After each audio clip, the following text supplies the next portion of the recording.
Much for watching 305 Sports Now. You're on with 305 Live, and as we all know, it is FSU Hate Week. And joining me today are a couple guests. One will be joining us shortly, and one is joining us right now in studio. He is the host of the Cafecito and Kane show, and also hosts with Miami Flow, the Miami Flow podcast as well. My good buddy and a great friend of the show. Happy to have him here. It's been a while, Mr. John from Cafecito and Kane. What's up, brother? How's it going?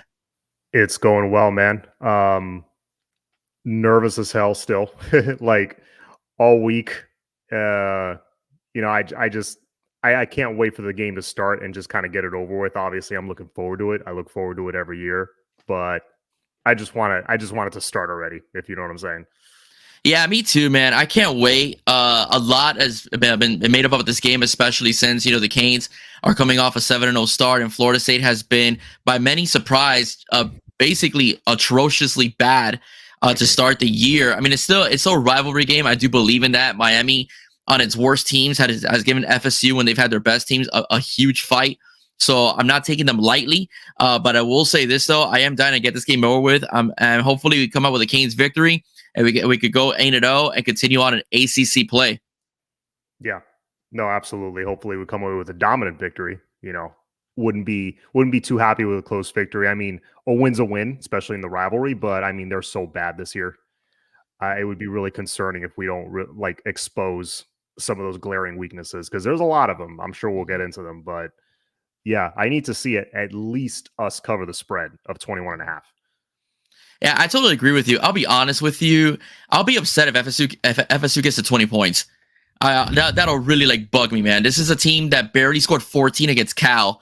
When Cal was traveling across the country, and they barely scored 14 points on Cal. So I really, really, really would be very upset if FSU makes it a game. So it seems like everybody brings their A game against us, and yeah, now you have a target on your back. You're a top 10 team. The U, of course, is still a brand that people want to see be successful. So we're going to get everyone's best shot. That's absolutely going to happen. And so I do expect a lot of trick plays, in this game. I do expect a lot of shenanigans by Mike Norvell. They're 1-6. They really have nothing to lose. So why not throw the kitchen sink at them? That's pretty much what I will say about that. But I want to get into a little bit of what we're going to talk about. And I really wanted to go over the one thing that's been very successful this year, and that is our offense, man. Our offense has been absolutely dominant this year. It's been the complete Cam Ward show. And it's been phenomenal watching, this team just as a collective come together and formulate pretty much the best. It looks like the best offense in the country right now. But before I get your take, I have to bring on our next guest. All right, he's a good friend of mine. He's a good friend of all Canes universe. Okay, this is a major super fan. He has made it his business that his children represent the green and orange. Okay, and this man has also been a part of the Canes Wear Podcast Network. Let's bring in Mr. You guys know him as Mr. Miami Mando. Mando, what's up, brother? Hey, what's up, guys? Good evening. How you doing? Good, man. Thank you so much for joining us for the first time here on 305 Sports Now. How are you feeling about Saturday? I cannot wait. Obviously, first and foremost, obviously that crazy news today about Fletcher's father goes without saying. That kind of supersedes everything. So, condolences to him and his family.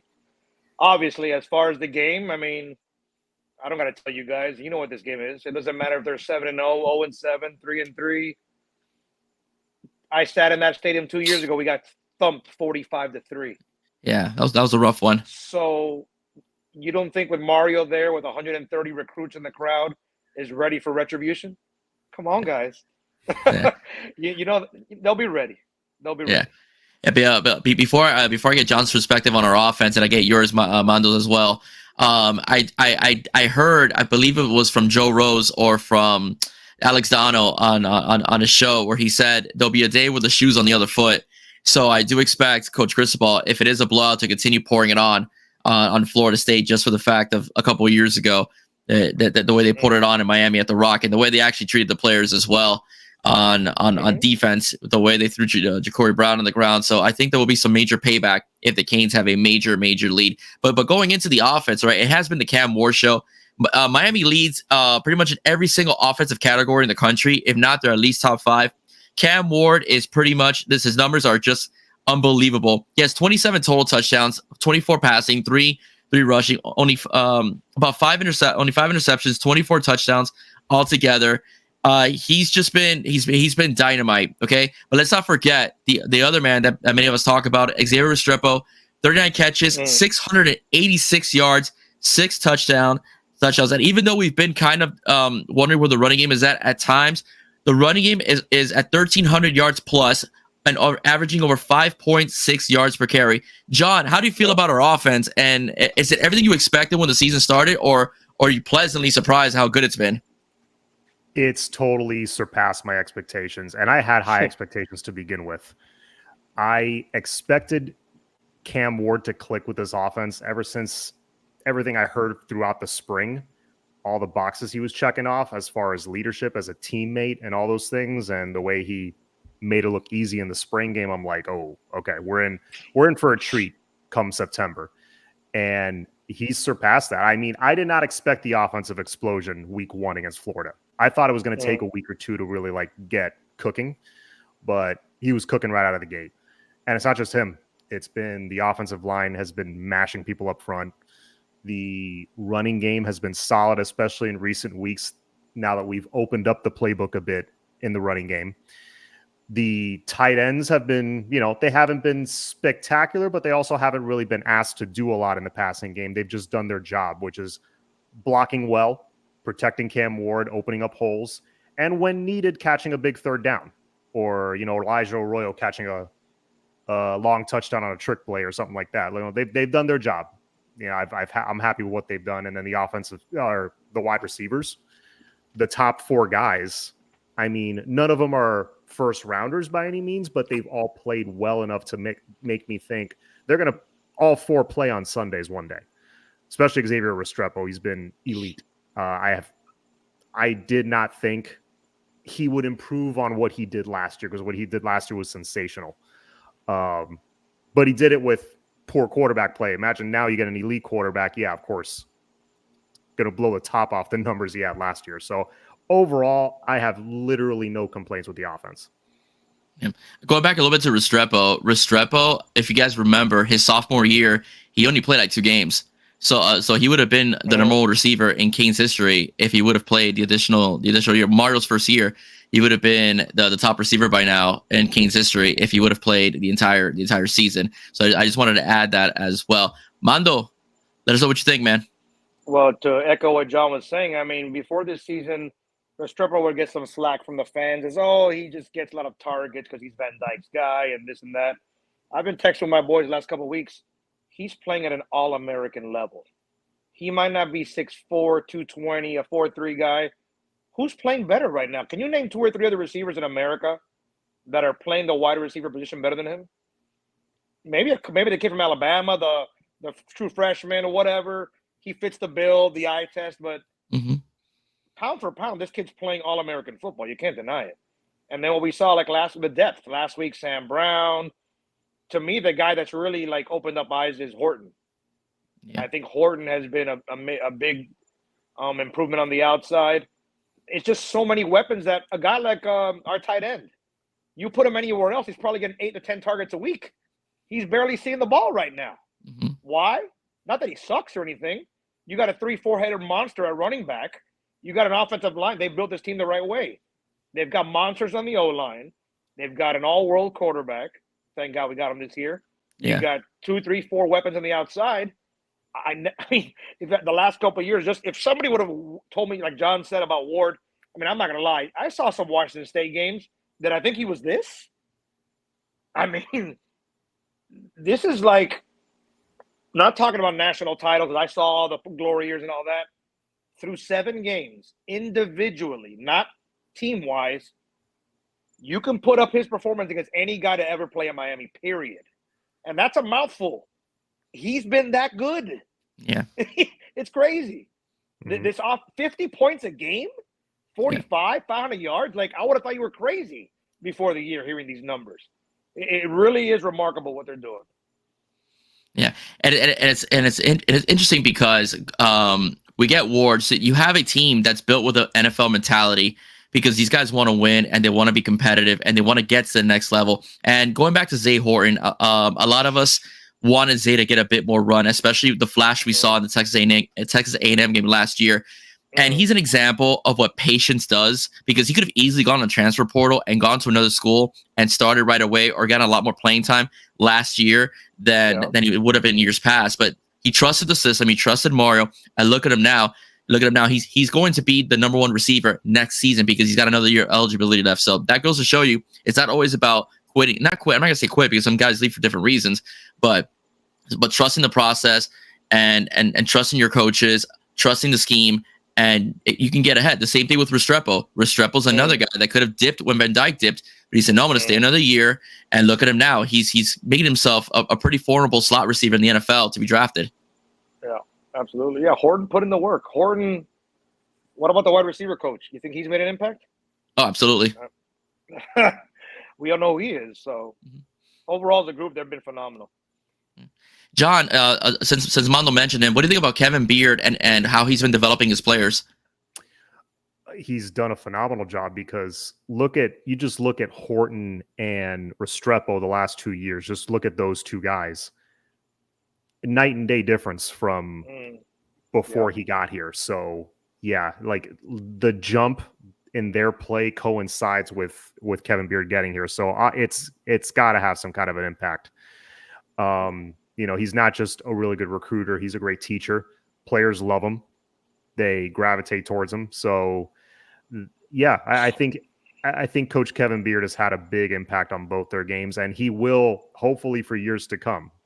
We've had assistants in the past like an Art Kehoe, like a Don Solinger, that were position coaches mainly, but they, through different head coaches, just for whatever reason stuck around because they did great jobs and they liked what they did. Hopefully, Kevin Beard, maybe Coach Mirabal, a couple of those guys stick around, long term. They don't get poached because you know how the coaching carousel works. If you had to pick like a couple of guys that you want here for the long haul, he's one of them for sure.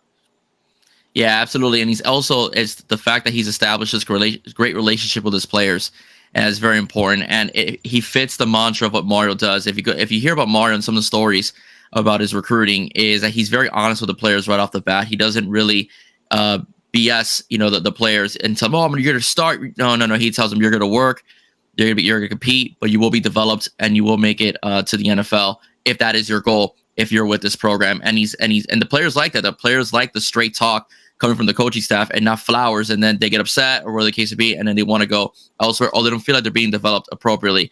Our next guest, is another one who needs no introduction. I got to hand it to him, man. He just finished a show, and he's coming on this one, man. So I really am very, very grateful for this young man who quite frequently. He is a frequent guest on Alex Donald's Locked On Canes, and he's also one of the hosts of the FTSN's Network's Canes Wear podcast. This man needs no introduction, like all the ones here. That's Brad Tejada. What's going on, brother? How's it going? Fellas, what's going on, man? Will, John, Mondo, haven't seen you in quite a while, right?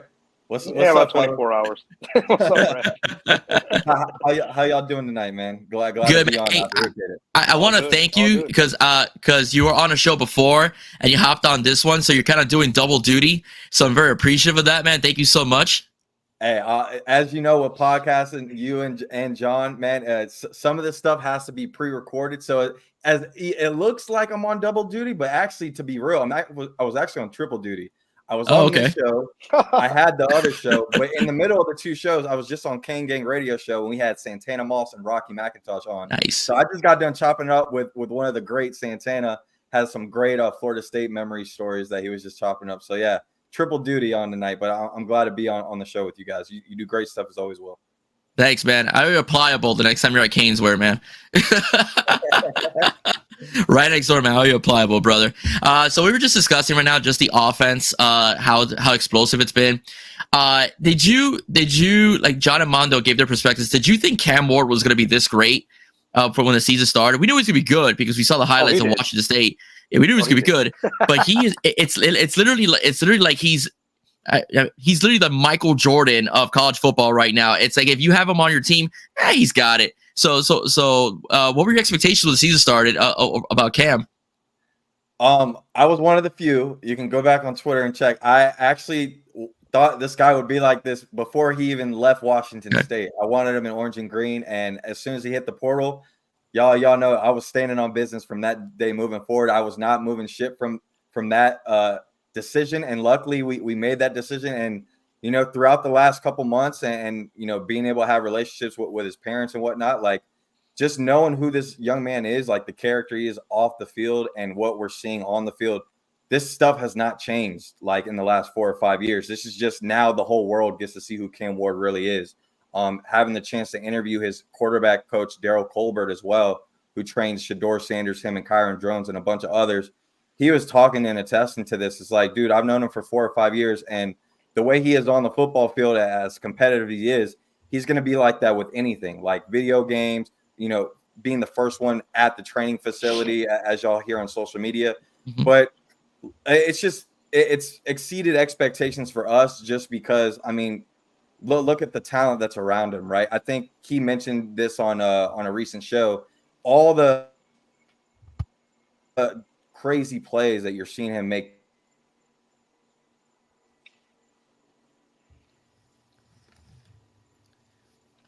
Brad froze for a second there. See if we get him back in about a couple. It's why I love going live, man. It's a lot of fun stuff. Brad, you back on, buddy? Yeah, I'm here. Okay, you froze for like a split second there. You were saying? No, I was saying it's great to see Cam Ward, everything he was doing at Incarnate Ward and obviously Washington State just exceed expectations here. And a lot of it has to do with all the playmakers that we have put around him. But at the end of the day, man, as long as he stays healthy and we continue to protect him, I mean, any team that lines up against Miami this year, you better put up 40 to 50 points if you're going to compete. Mm-hmm. Yeah. Oh, yeah, absolutely. Absolutely. In reference to Cam. Now, we talked about the offense. Before you came in, we talked about Zay Horton as well, Isaiah Horton. Brad, one of the things that we talked about is the fact that he was patient and trusted Mario and trusted the system and was able to be developed. How important is it for a player like Isaiah Horton to kind of trust the process and stay with a certain school instead of when there seems to be a low competition, not hit the portal and take off?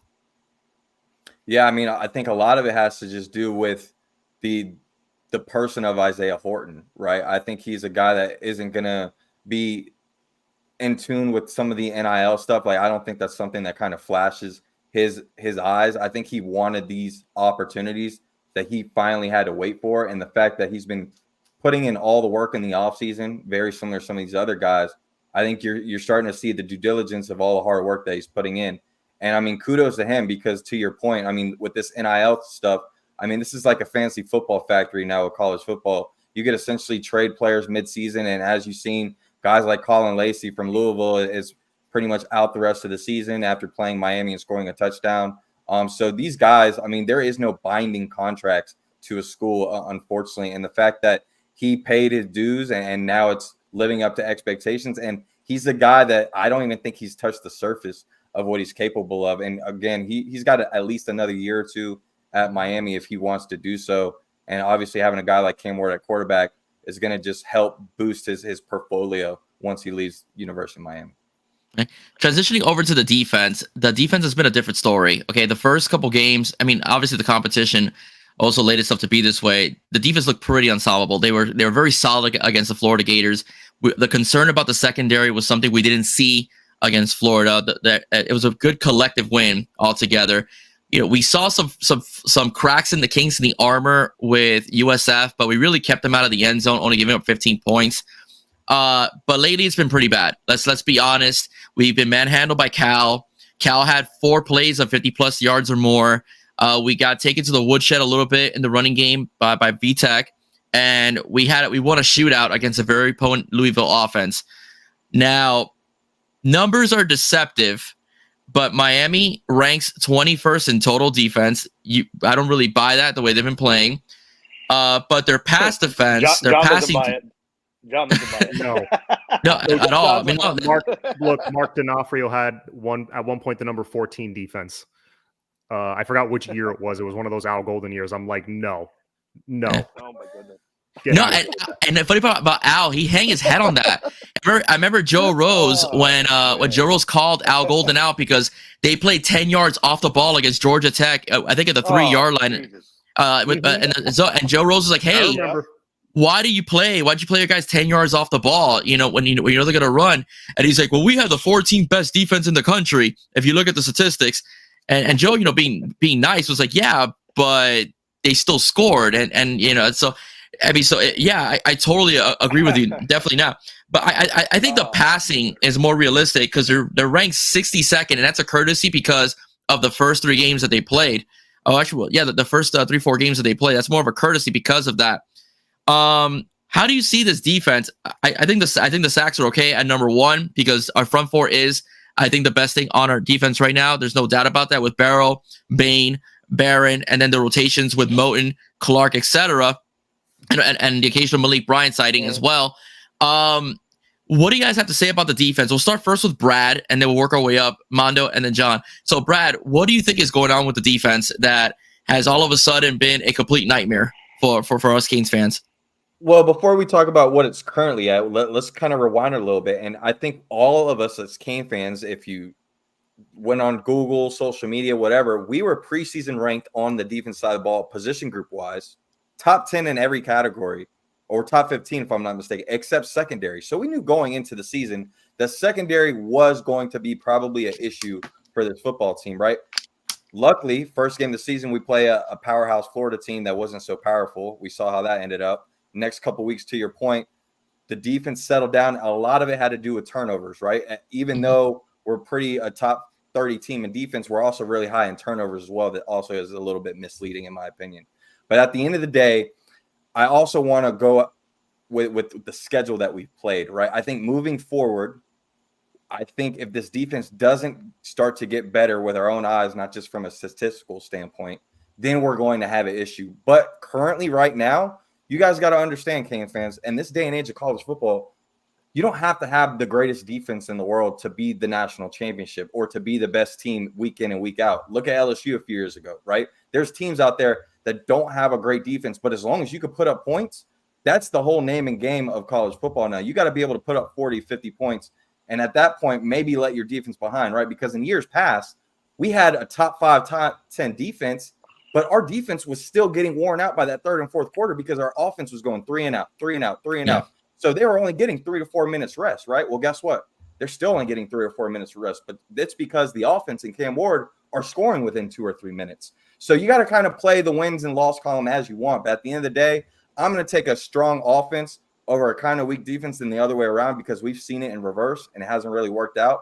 Luckily, we got Cam Ward and a high potent offense. But to my point, what I was leading to, you went up against Louisville, you went up against Cal, who, if you look at Cal's schedule, Cal's every loss by Cal this year has been like 7 points or less. So they've been in close ball games all the time. So you had to know going into that game, that was going to be a close game, college game day, the hype around them. Jaden, the running back, Autumn, whatever. The only game he comes back was against Miami, and you saw what he did against there. Virginia Tech was going to be a big game anyways because it was the first ACC game, first cousin. So a lot of these games and the Louisville, the matchups, you kind of knew going in the game, it was going to be a tough matchup. Now you got a Florida State team who's abysmal. You got a Duke team who just beat Florida State for the first time ever with a quarterback that only threw 79 yards in the game to win the football game. And you got a Wake Forest team that Cane fans seem to forget every time we talk about the teams left on our schedule, and you close out with Syracuse. The only team you really got to worry about offensive-wise that may be able to score some points and test your secondary is Syracuse. So wait and see approach. Let's see if our defense starts to settle down a little bit more now with the opponents that we have ahead of us. But if they don't, then we have a problem. But right now, I would hold the e-brake a little bit and kind of – I'm not too worried like some other Cane fans. Okay. Mondo, what do you think? Well, I do think, I know last week we led kind of misleading or whatever, but last week we led the nation in pressures. I think Ruben Bain had 10 himself. I think, Brad, we talked about that last night. Now, that being said, the Cal game, you look at that game, generally if you fall behind, which we did 35-10, you're losing that game probably 98 or 99 out of 100 times. If you could play the ESPN percentage game as the game was going on, everything went right. Everything you play that game 100 times, you're not winning that game. It's one of those things. I was at the VT game. We fell down by 10 twice. Cam Ward did Cam Ward. They were after our quarterback. Our O-line was a little shaky that day. Our defense, as you mentioned, they were running it down our throat. The quarterback was very mobile. I think somebody it came out on the crawl right now. Somebody mentioned, but we won't win a natty with his defense. That remains to be seen. But I will say that don't look past Georgia Tech. King at quarterback is not bad. I saw him play against Louisville. He'll take deep shots also. We should win that game. But it puts a lot of pressure on your offense when you're expecting 40 to 50 every single week. There's going to be a week where you're human, you score 30.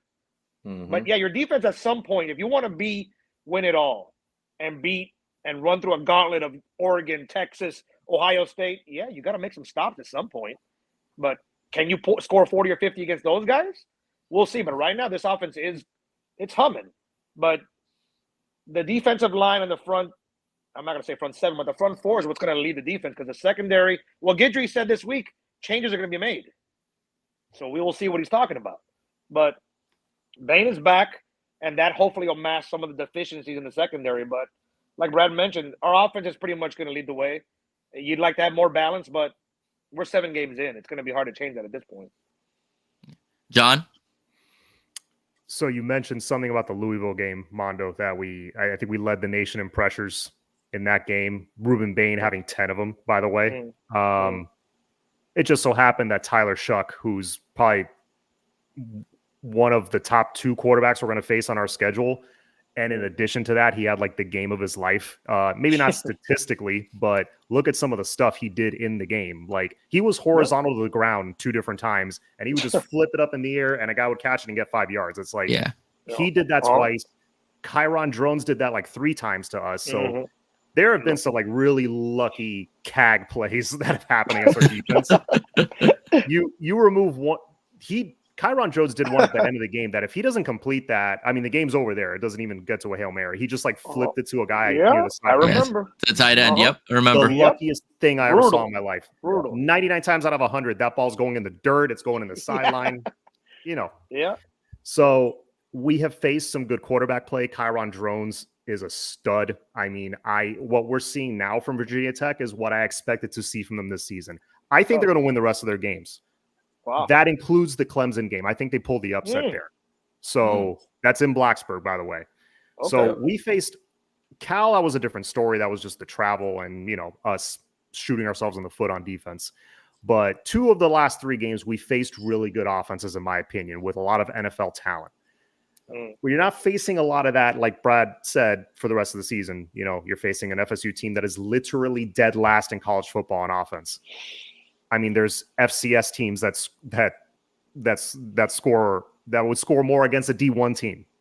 You know what I'm saying? Like, they're bad. Duke, they're 5-1, but my God, their offense is bad. G Tech, I agree. They're going to be a challenge. They always are. Syracuse is going to be a challenge. And then Wake Forest, it wouldn't shock me if they play their best game of the year against us, but we should take care of business. So my point is, yeah, I agree. We're going to be facing some teams it's not so much of a gauntlet. It's going to be closer to it's going to look closer to average, like what it should look. I think certain weaknesses got exposed, but I think they're going to patch it up enough that it's not going to look so bad going down the stretch. All right. Thank you, Nick Pauly, for giving us a score of Syracuse pounding. Pitt pounding Syracuse 31-0 right now. So Pitt's playing really good football. We can't sleep on them either. And of course, Ohio Kane, all about the U. Damn right it is. It is all about the U. Always about the U. Okay. One of the changes that we've heard about and we're going to see a lot more of Saquon Patterson over and probably playing the safety position. That's a change that Mario mentioned as well. And I think Coach Guidry also alluded to it in one of his press conferences as well, that we might see more Saquon Patterson. And he was the highest graded player on defense in the last game. There's an argument. Coach Criswell argues that it was a forced fumble in the game or as well. So because the guy did make a football play, so Miami could have had another turnover. But we're not going to complain about calls because that's all we've been hearing on X and social media and even in the national media, that we keep getting bailed out by the referees. I tell Cal fans, just don't blow a 25-point lead. Okay, that's for starters. Okay, and you don't have to worry about other calls either. Going into FSU, okay, or FSPoo, okay, that Brad likes to call them, right, all the time, FSPoo. They stink, okay? They are horrifically bad. I was shocked at how bad DJU was this year. I mean, in the first or second game, a simple fade route, he could throw to the pylon. He throws it like in the stands. I mean, they're literally a eyesore to look at. They're running the ball at a 73% clip. I'm sorry, at 73 yards per game, passing at 203 yards per game. Brock Glenn has been bad at 50%, 2 touchdowns and 3 picks. Luke Coleman-Hark has been terrible as well, only 19 yards, 3 of 19. DJU is barely above 50%. Starting with John first, what happened to FSU's potent offense? Because Mike Norvell was supposed to be this great guru of coaching and great X's and O's guys, and it just hasn't worked out for FSU in any capacity. It was arrogance. That's what it was. And I can say that confidently because we saw that on our end back in like the mid 2000s. It was just pure arrogance. We just thought whoever was in there was going to take the place of the guy before him and there was going to be no drop off. It doesn't work that way. So a lot of things went wrong. Their blocking has been terrible, and their offensive line, if you remember, think back 7-8 weeks ago, they were bragging about that being their strength. It has been an absolute liability, and on top of that, they have a couple of key injuries. So you have a bad O-line, you're going to have a bad offense. It's just the way it is.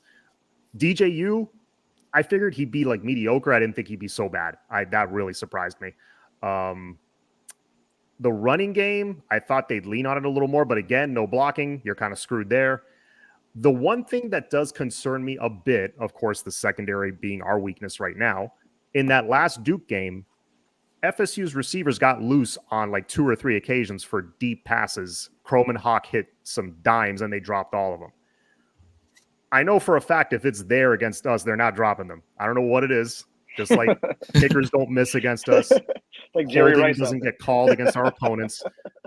Receivers do not drop balls against us. They just don't. They don't. So that concerns me a bit. Don't let those guys get loose so deep. But I trust our D-line. I don't think it would take a while for the play to develop for that to happen. I don't think it will. But that's just the one thing that concerns me. But the rest of the offense, yeah, they've just performed bad. And that's just arrogance, bad culture, no buy-in from the players, poor development, just you name it. And they're failing at it right now. Thank you, John. I gotta give much props to Jesse, man. Hope you're doing well over there. I know he was over in Tampa recently. Hope the family's doing well. Past the storm, past Hurricane Milton. Jesse, I'm gonna tell you this. I'm gonna tell it in front of all the guys. You need to copyright that phrase, man. I said what I said, man. That's you, brother. You need to like put an LLC on that thing, and just copyright it, and no one could say it. The same way that Mr. T copywrote "I Pity the Fool." You need to copyright "I Said What I Said." Just want to tell you that, man. Thank you so much for all your support. Mondo, what do you think about FSPoo? FSPoo? Well, that's in essence what they've been. I mean, not to be like the rival, this hater guy, but me and Brad talked about it yesterday. They're historically bad. I remember seeing that quarterback in the ACC championship last year. He shot puts like 5-yard passes. Glenn, right? I mean, they lost Travis. They lost Keon Coleman. They lost a star defensive player who might be the defensive rookie of the year in the NFL. Yeah, they lost a lot, but did anybody in their right mind thought they were ranked in the top, 10, 15 to start the season? Now, I think John said they're the worst offense in America. I mean, nobody in the biggest Canes FSU hater couldn't have predicted that. Like, nobody did. I got FSU fans. I mean, I'm like, yo, my boy Tony, FSU fanatic for life. You going to the game Saturday? Hell no. There's an apathy right now for FSU football. It's like they're that bad, and I don't know how they recover. To be honest with you, now granted, when they play us Saturday, deep if guys are open deep, it's gonna be Jerry Rice. It's gonna be Barry Sanders and Tecmo Bowl or Bo Jackson. They're gonna be going up and down the field, but we're a 3-touchdown favorite for a reason, guys. That's a bad team over there. 21. I don't know if I've seen a 21-point spread. Maybe like when we were down in the 80s. I mean, in the 90s or whatnot. But it's screaming blowout. That's a bad football team over there. Defensively, they held Duke. Duke can't throw a forward pass, but they're just a bad offensive football team. There's not much more to say, to be honest with you. Yeah. I totally agree with you, Mondo. Brad, your take? Yeah, with FS2, I mean, it's pretty plain and simple. You touched on the culture point, but I mean, culture, recruiting, and developing, right? That's three of the biggest key things you need to have a successful program. And what you saw of what's happening with Florida State is a prime example of what we're currently seeing with Cam Ward, right? Unfortunately, a big-time quarterback that can really put the team on your shoulders, not only on the field, but off the field as being a leader and really getting the rest of the team invested and buying into that culture, like Jordan Travis did last year with Florida State and what we're seeing with Cam Ward, that could really turn a lot of things around. And when you don't have a culture, when you don't have recruitment in place and development in place year after year, prime example being Florida State, the drop-off is significant after you're on your high horse, right? You go from high to low very quickly, and that's what you're seeing with Florida State. And Miami, luckily, will never have that issue because Mario and this staff understands the recruitment, the development, the culture stage. That's why all these things went in phases. And luckily for us, having a guy like Cam Ward, we were able to fast forward one extra phase because what we're in is in phase 3. And we probably shouldn't have seen this until phase 4. But we're getting a guy like Cam Ward, you fast forward things. But at the end of the day, look, this is a Florida State team that is in a debacle. They have literally nobody. And what I was talking about before, when you look at rivalry games, especially these games, Florida State, Miami, Florida, Florida State, these type of games, this is where you not only need the impact players to show up, but you need leadership. You need communication. You need to when, you have a bad play or a bad drive, who's going to be the guy on the sideline that gets everybody together and say, listen up. Doesn't matter what happened the last few weeks. We're in here. We're going against our rival, people that we've been playing against since Pop Warner. How deep are you going to dig to see how bad you want this? And unfortunately, Florida State doesn't have anybody. There are no impact players. There are no guys that are a leader on the team that can really get them from the ground up. And Miami has a lot of that. And we're on a roll, right? We're 7-0. We're bought in. And even though Florida State's 1-6, we're not looking at this as a 1-6 Florida State team because Mario and the staff understands the task at hand, 1-0 every single week. And let's not forget, Mario is a guy that does not forget things. And when thing comes around, it comes around. Going back to 2022, 45-3 in the Hard Rock, I was there. I left in the second quarter with my guy John Michaels because it was such an embarrassment. And after that game, all of us have talked about it on our platforms. After that game, a specific quote by Mario Cristobal. I don't care about that stuff. It's their job to score. It's our job to stop them. One day we'll switch shoes. Well, guess what? We don't got shoes anymore, fellas. We got loafers. And the loafers are not only stepping on the recruiting stuff, they're going to be stepping in Hard Rock at 7 o'clock at night because we're wearing the all black. And as y'all know, when you wear all black, bad things happen. And not only are we playing to be 8-0, to destroy our opponents in Florida State, a rivalry who we need to get back after the last 2 years and continue to move forward. But the biggest thing we are now playing for, ladies and gentlemen, and condolences to Mark Fletcher and his family. Yeah. These boys, they got something else to play for now this week. And I promise you now, if they had an over and under on rushing attempts or rushing yards, you better hit the over because these boys, that Florida State defensive line was already bad at stopping the run. So we were already going to go in this game running attack.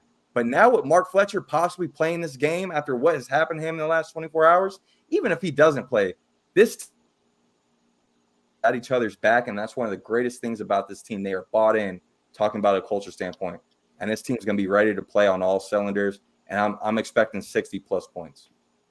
Yeah, I totally agree with you. I think they're flat. Yes, and again, condolences to Mark Fletcher. If you guys haven't heard, his father passed away today, and we send our condolences to him and the rest of his family as well. Very nice family. I had a pleasure of meeting them last year at Canes Fest. Sat right in front of his mom and so on. And his dad too. We talked a little bit about football as well, and what we all thought was going to be a very talented player for the University of Miami, and it's proven to be so. So Brad, one of the things about, I think, is FSU's problem is the fact that in life you kind of need to have everything in a balance. And whenever you do things, whether it's your work home life, whether it's sports, working out as well, there has to be a balance of things. And it seems like FSU has relied so much on the transfer portal, basically hired mercenaries for a year or two, that they haven't really had any continuity on their team as well. And we're starting to see that with Mike Norvell. This is year 5, and he's had 3 out of his 5 seasons have been just flat out atrocious. While Miami, although the first couple of years were second year we could have won 10 games. It was bad quarterback play is the reason why we only got 7 wins and not 9 or 10. But you've seen growth and maturation in the process of what Mario Cristobal is building, and that's because the transfer portal is only being used for calling up holes and building some depth. But there's been a lot of emphasis on recruiting and maintaining your old recruits as well. What do you have to say about the formula of FSU and why it's failed or failing at the moment, as far as relying a lot on transfer portal guys versus what Miami's done in terms of development, and also using transfer portal as kind of a plugging of holes and not necessarily the end all be all for you? Pretty simple: structure and honesty. The structure of Florida State and the way they run things compared to Miami is night and day. And the big difference of what you're seeing between Florida State and Miami as far as the transfer portal, because we've both been relying on the transfer portal the last couple of years. You've seen it with the impact players we got and what Florida State had last year. It's really simple. These guys that we're getting from other programs, Florida State and Miami, they're coming from winning programs. The difference is they're coming from winning programs, going to your program, hoping to take that next step. The problem is you walk into Florida State and you just drop 8 floors because you're used to Alabama and Georgia and Oregon, and you go into Florida State and, like you said, there's no balance. Everything's Mickey Mouse, what they say in Hialeah, right? Everything's Mickey Mouse at Florida State.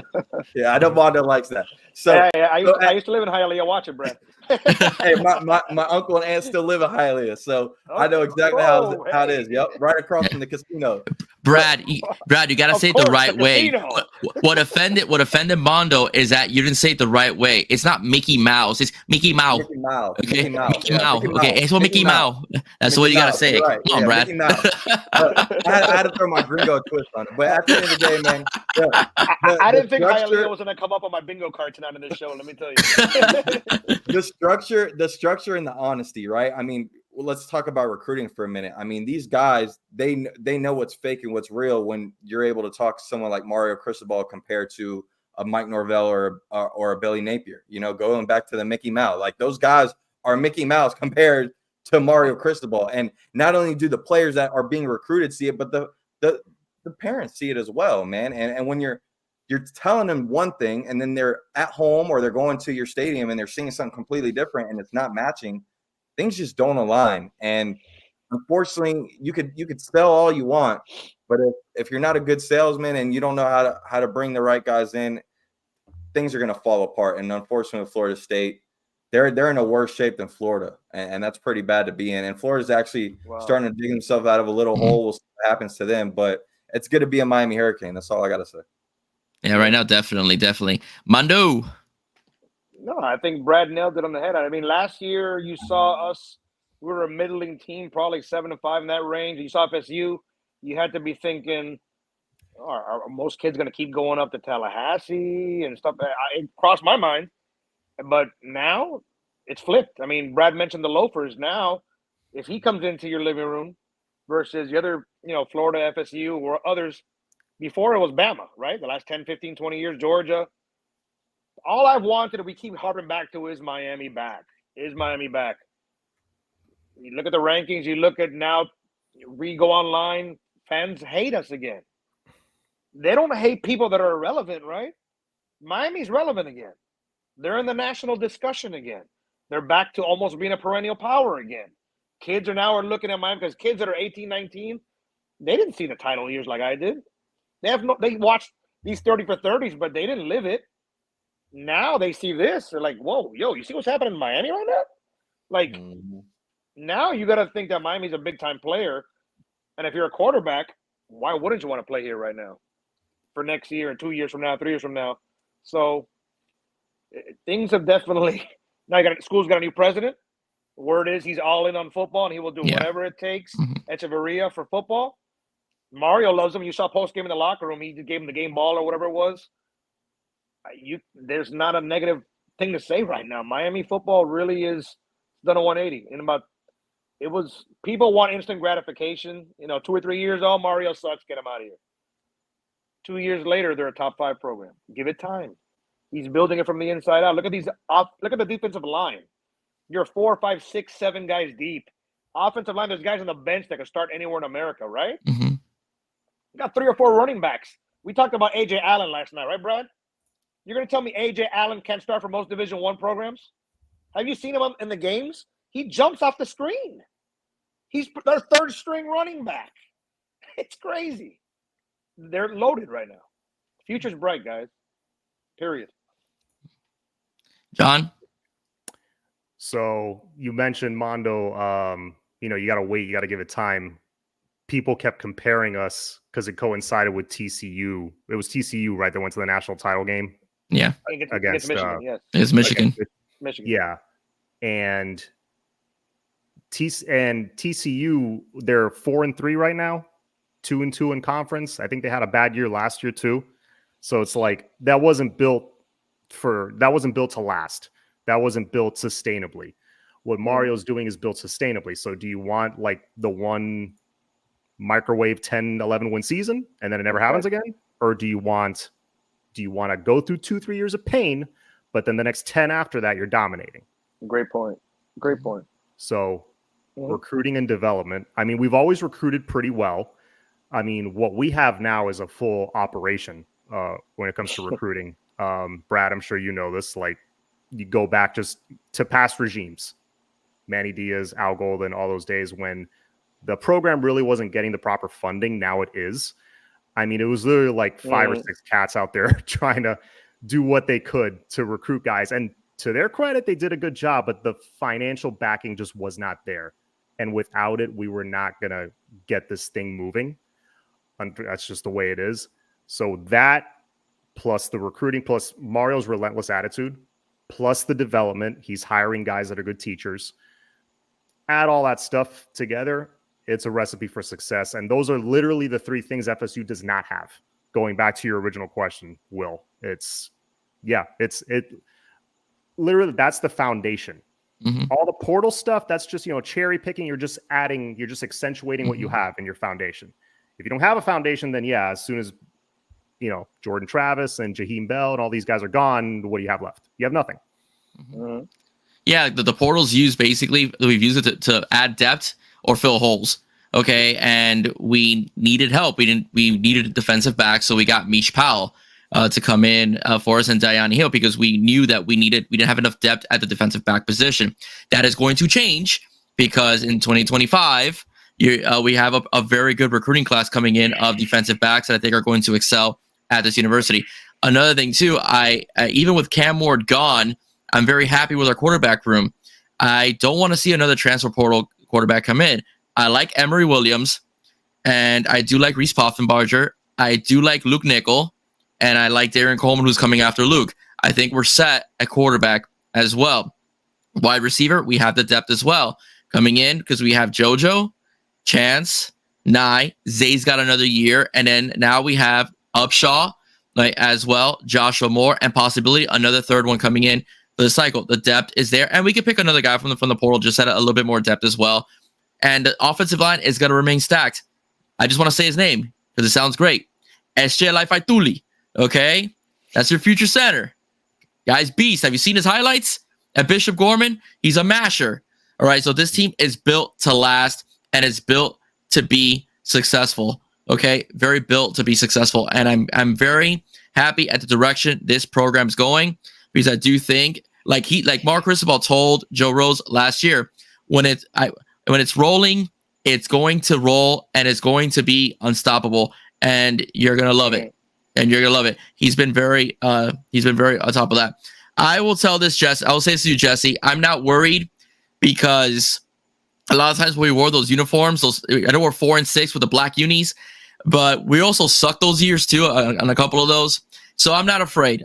I'm not afraid of those uniforms, man. It's not about the uniform. It's about the execution, and I think we're going to execute or unalive Florida State this upcoming Saturday at the Rock. Again, I'd be very disappointed as a Canes fan if they even get 20 points. There's no reason why this team can't score 20 points. Another thing I want to add as well, and it will transition to what we need to worry about a little bit about FSU.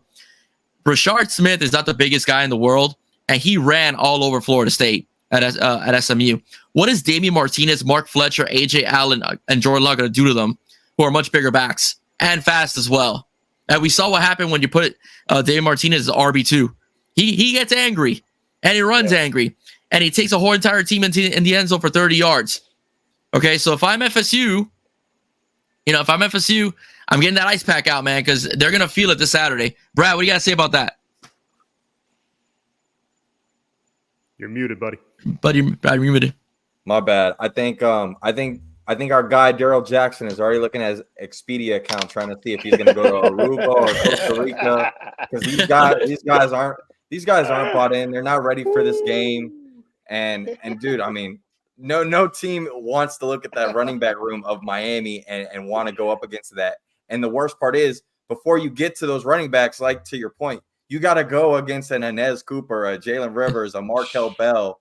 And I mean, you brought up Zaquan Patterson starting to get burned now, halfway in the season. The same way we're about to use Zaquan Patterson is the same way we have used Markel Bell the first half of the season. Jalen Rivers probably could have played a couple games, right? But having a guy like Markel Bell and giving him the opportunity of all the grind and hard work he's done in the offseason and giving him the opportunity to have a few more starts under his belt and giving Jalen Rivers that rest not only helps Markel Bell, but that also helps your recruiting and your NIL moving forward, because Markel Bell, like many other guys, he could have been a guy on the fringe of after this year. If he didn't get much burn, he could be going shopping elsewhere. Same thing with like a Samson Okinola or a McCoy or some of these other guys. In this day and age of college football, these guys are going to be backdooring shopping. Same thing with other colleges that are playing you week in, week out. They're already looking at your roster after the game, seeing who they're going to go after, right? So you got to be able to play both things. And luckily for us, we haven't had any injuries in the secondary, knock on wood, right? So we're actually replacing a Jaden Harris, who is starting, right, this whole year, who hasn't been doing well. And we're about to replace him with a young freshman and Zaquan Patterson, who deserves more snaps, not because Jaden Harris is hurt, but because we want to light a fire under him to maybe hopefully the rest of the season, Jaden Harris starts to pick things up.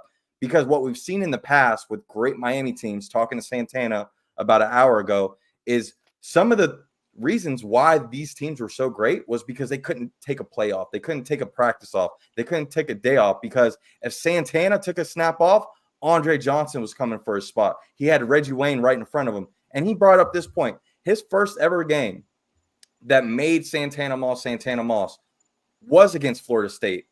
And his first pass he ever had against Florida State was a drop. Should have been an easy touchdown. And that drop pass that he had against Florida State is what ignited him throughout the rest of his career to be the Santana Moss we all know today.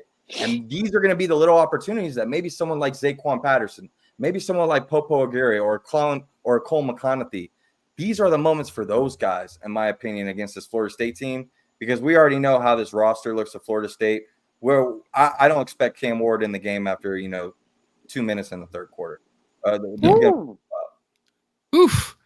So I want to hear. Just answer Nick's question. According to Coach Cristobal, Damari Brown should be back for the back end of the season. So don't expect him to play against Florida State. From what we've heard, we know Mari's a little unpredictable at times, but I don't expect to see Damari Brown and we're in uniform Saturday night. Mando.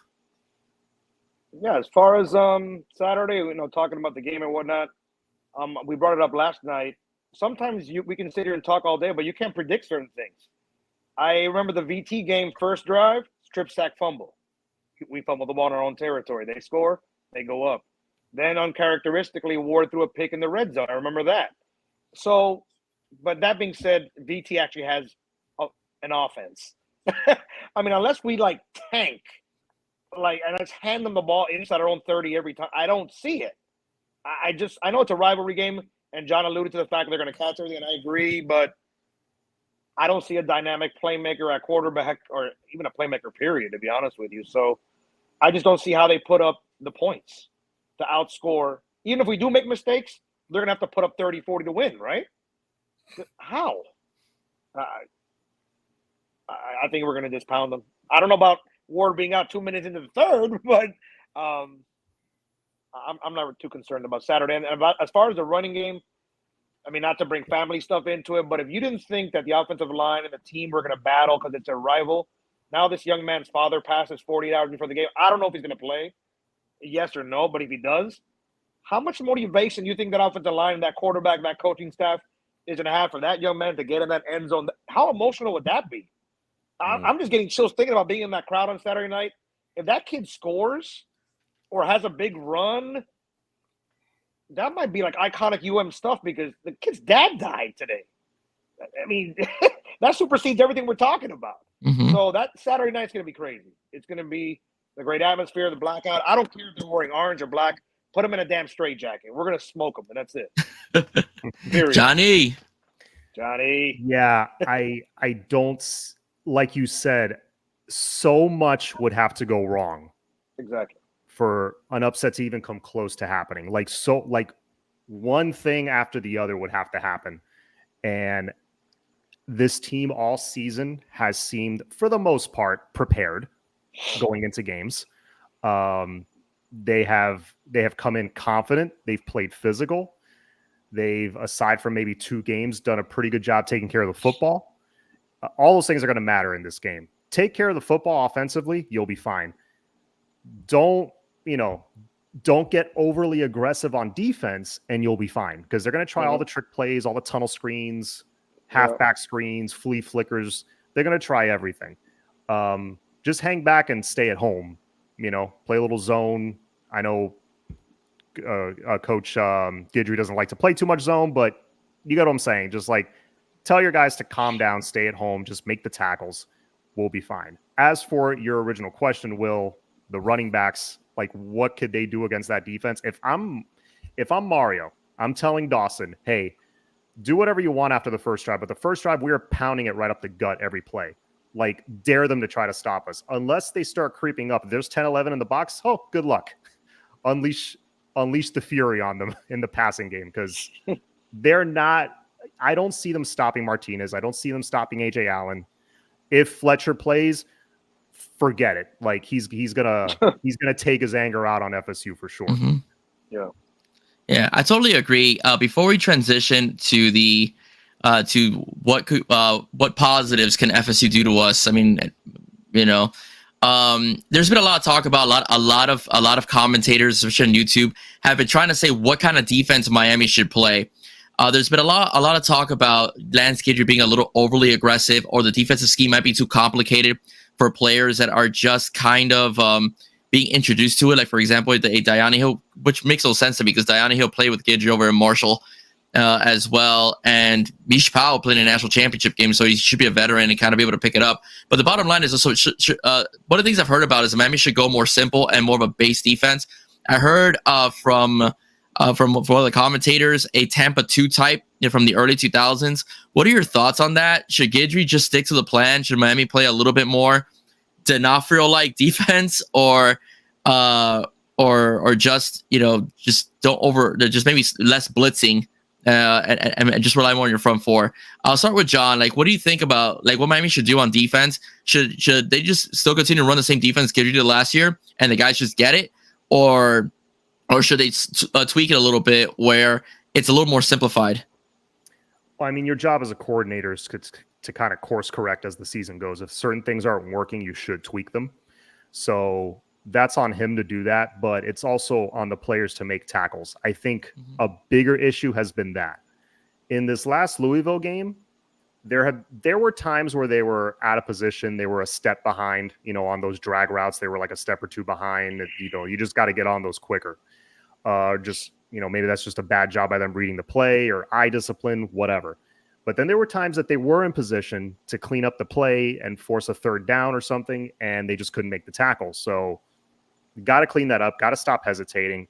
And really, there's not a lot of technique stuff that you can fix at this level of college football as far as tackling. They all know how to tackle. That's not the problem. I think it's mental. I think they're playing a little hesitant. I think they're playing on their heels a bit. They're thinking too much. When it starts to become instinct, that's when you see the talent come out. So Would I like to see a bit of a scheme change just to freshen things up? Absolutely. I would like to see that. And just to give the offense a different look, maybe something they haven't seen on film yet. That's definitely something I like to see. But no, just hate to sound like unknowledgeable sports guy, but, hustle, play harder. I don't know what else to tell you. Just like, it's a rivalry game. Like, just play your ass off. That's all it's going to take. Your training and your training and your coaching, that's going to come out naturally. Okay. That's all right. Like, your muscle memory already has that recorded. Just go out there and play your ass off. All right. Thanks, Gio. Really appreciate you stopping by. Appreciate you, man. Mondo, you're up. Yeah. I mean, John nailed it. We can analyze, everything, but Saturday night at home, FSU.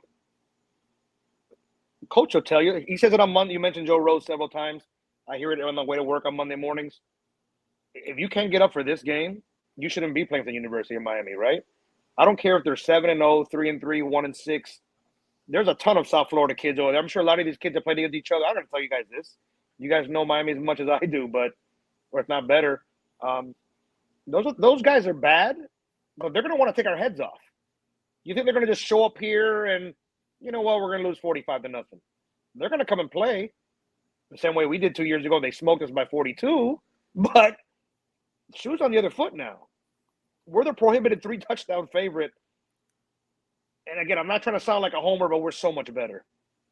I mean, I really think you're going to see an unleashing on Saturday night. It's going to be, as far as the defense, the only eye-opener for me was the Cal game. And I get it. Game day was there, the travel.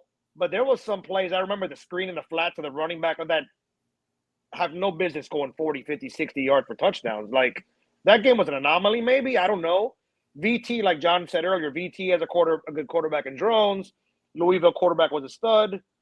The Cal game, the kid from Miami Columbus at quarterback, God bless him. He's just a guy. I mean, good kid, but should they have scored 35 on us? No. So, got to tighten up on defense, and hopefully Guidry said, like I said earlier, Guidry said there'd be secondary changes, so maybe this is the week. We'll see what happens. Brad? As far as Mondo, go ahead. No, real quick. As far as changing up the scheme, no, I think he's going to live and die with what he has. Maybe we just don't have the horses back there yet. I mean, sometimes, it is what it is. I mean, maybe I'm wrong. You guys tell me, but that's his scheme. He's not going to change it up to a D'Onofrio-esque 4th and goal linebacker standing on the freaking club level type of defense. That ain't going to happen. So, that's all I got. Brad?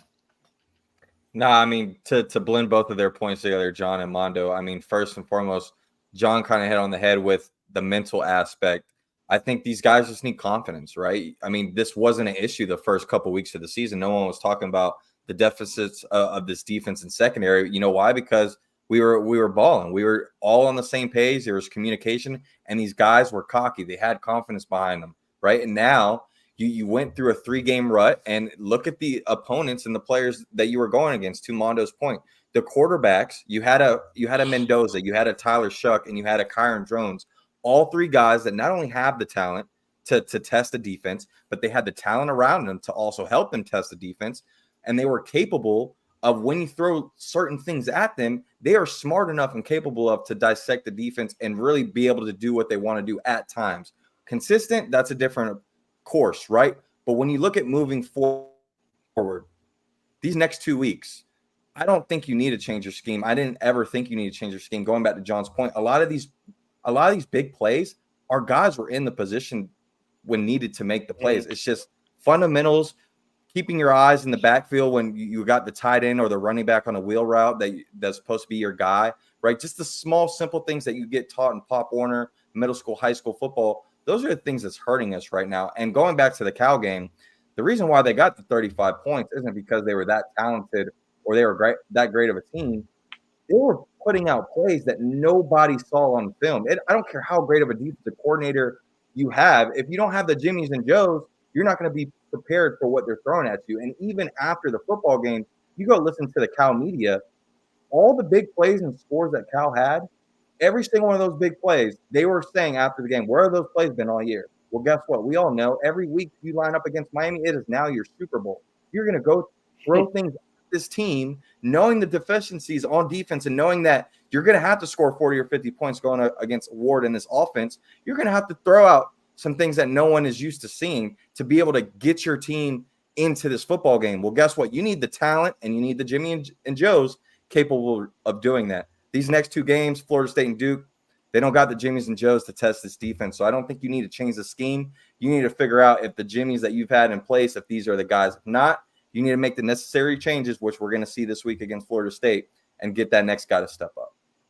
I don't mind making a few adjustments. I don't want them to give up on blitzing because blitzing is in Miami's DNA.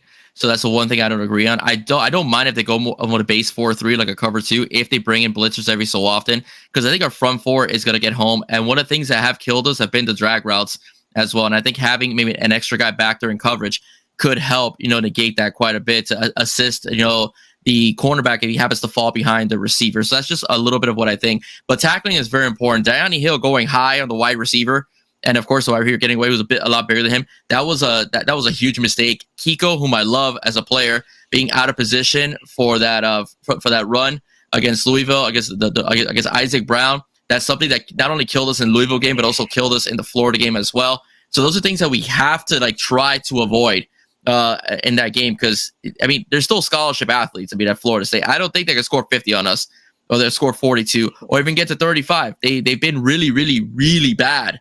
Really bad. This season on offense, and they're not in sync. And if you have two quarterbacks, because I heard that Norvell was saying that Glenn and his backup quarterback are going to get probably play. They're going to share some time. If you need to do that, if you got two, it means you got none. So that means that Florida State is deeply, deeply, deeply in trouble, and they didn't remedy that situation in the offseason altogether. No in recruiting, nor in the portal, because DJU has been a great disappointment. So that's where I'm at. The only threat on offense really Florida State has is their running back, because Lawrence Tuafili is pretty decent at 4 yards a pop. But aside from that, that's it. Their offensive line has been horrid. They're more than likely going to be playing from behind, so they're going to have to throw. So that's going to negate the running game altogether. So I just don't see how Florida State could get to 20. To be frank with you, I just don't see it. And Patterson, for being a freshman, he's proven he's a pretty heady defensive back. He's very smart out there. He could read coverages, right? Could read plays as well. He's good in coverage. He's graded high for being a true freshman. So that's where I'm at as far as the team goes. I don't mind them simplifying it a little bit, but in the end, you still got to make tackles. You still got to make tackles. You still got to make plays. That's where I'm at. Gentlemen, before we depart, we've gone for over an hour. I want to get some score predictions, and I'll end with mine. We'll start first with John. All right, John, give us a total. Give us a winner and total. Miami wins, obviously. 45-16. Nice. Mondo. Well, I got to have my burgers, right? Miami 50, FSU 10. Oh, nice. Brad. Oh, man, I'm not shy about this one. I'm going 60-13. 60-13. This is a Florida State. This is a Florida State team that's averaging, I believe, 15 points a game this season. Like I mentioned before, they just lost to Duke for the first time in history of their program to a quarterback that only threw for 79 yards. You blink two times, Cam Ward already throws for 79 yards in this football game. So it's not going to even be close. We're back for revenge. Mario Cristobal remembers what happened not only last year but 2 years ago, and we're on schedule this year for every week. There's a bulletin board on why we need to win this game. There's a message behind we need to win this game, and we've went through this whole show of how many different messages you need to be able to get up for this game, not just because it's a rivalry or because Florida State's 1-6. And with Mario and the staff, man, I know this team's going to be prepared, and they're not going to be taking this team lightly. I totally agree with you. I'm going to say 52-13. Right? I just said 50-13 on social media. I'm saying 52-13. I hope they get to 60, but I don't know. They'll get to 60. I'm going to bust out with Gio Milian. He wanted to get involved in this as well. Gio says 52-7.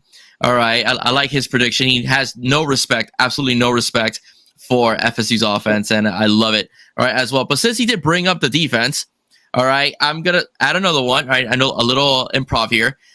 John, your offensive MVP of the game and your defensive MVP of the game. Go. Offensive MVP, I'm going to go with Damian Martinez. Okay. And defensive MVP, I'm going to go with Ruben Bain. Okay. Mondo. I'll start on the defense. I'll go with Barrow. The monster will continue to dominate. And on the offense, I mean, of course, I could easily say Ward, but why not just go another route? I've been talking up his praises all year. I think Horton. I think Horton keeps playing well. I'll say Horton. Okay. All right, good. Brad? Yeah, to Gio's point, I mean, Florida State's run defense is atrocious, especially their two DNs that have been getting a lot of hype before the season start. Them two in particular are probably two of the worst defensive ends in the country as far as stopping the run. As easy it is to pick a running back, I'm going to go with someone different. It's going to be his last time playing in this rivalry game against Florida State. And he's only need about 11 or 12 more catches, 177 more yards, and 10 more touchdowns to be the all-time leading receiver in yards, receptions, and touchdowns. And that is our boy, Xavier Restrepo. It's his last time in this rivalry game. He's going to be playing for a lot. I know it means a lot to him. And I know he's going to want to put on a show not only for Fletcher Sr., but for himself personally, because he's got to go out with a bang. This is his last opportunity against Florida State. So I got X on offense. And on defense, I don't expect Florida State to throw a lot of deep passes. They're going to run and throw a lot of short passes. In that instance, the linebackers are going to have to be key. So I'm going to go with one linebacker in particular who's had a successful year this year compared to last year. And he's another local kid that takes this Miami-Florida State game personally, and that's Wesley Dessain. Very good. All right. So for me, I'm going to go with Ward. I think Ward has another 300-plus yard game, probably about 4 or 5 touchdowns against FSU. So I'm gonna go with Ward. On defense, I'm going to go with Ruben Bain, only because I think FSU will be playing so much from behind. They're going to be passing the ball, and Ruben is going to get there on time. They have an atrocious offensive line and pass protection, so I think that Ruben's going to have a really, really good game against them, right, as well. All right, gentlemen.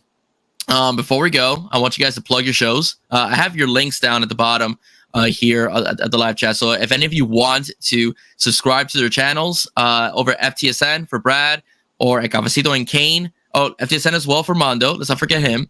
But FTSN for both Mondo and for Brad and for John for Cafecito and Kane.